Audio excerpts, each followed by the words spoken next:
I remember standing in the parking lot and talking to one of the guys, and we just became part of history. Not in a good way. The SWAT team from Beaver County, Pennsylvania knew something about the scrawny young man seemed off. He can be seen in this video obtained by ABC affiliate WTAE skulking around former President Trump's rally. Text messages between local snipers show they noticed Thomas Matthew Crooks at 4:26 p.m., nearly 2 hours before the attempted assassination that would injure Trump, kill a man, and severely hurt 2 others.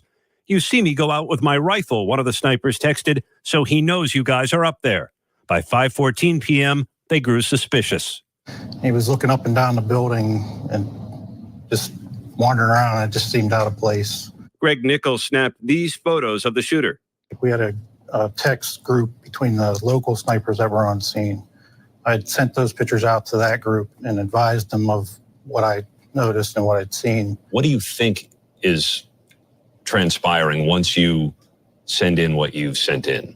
I assumed that there would be somebody coming out to, speak with this individual or, find out what's going on. So how do you know if Greg's concerns about Crooks are being relayed properly?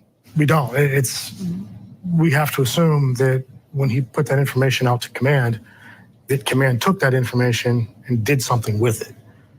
We don't know if they did. None of the concerns appears to have reached members of Trump's Secret Service detail. The Washington Post reports they've complained they were never made aware of the warnings.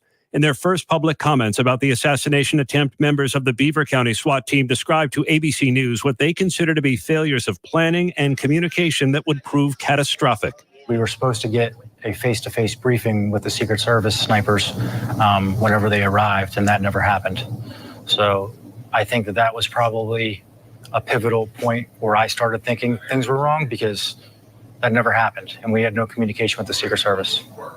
You had no communication with the Secret Service at all on that Saturday? No, not until after the shooting, I believe. Yeah. And by then? It was too late.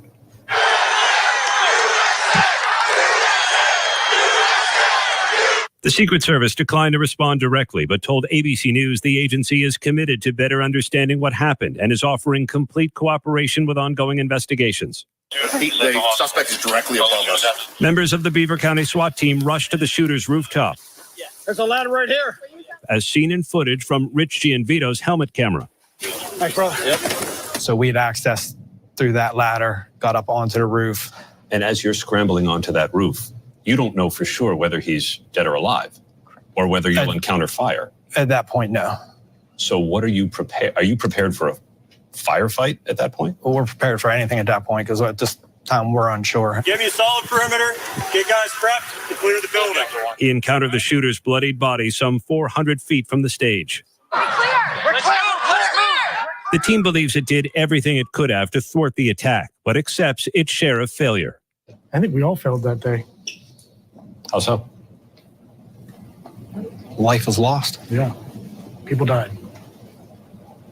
And if there's anything that we could have done to stop that, we should have done.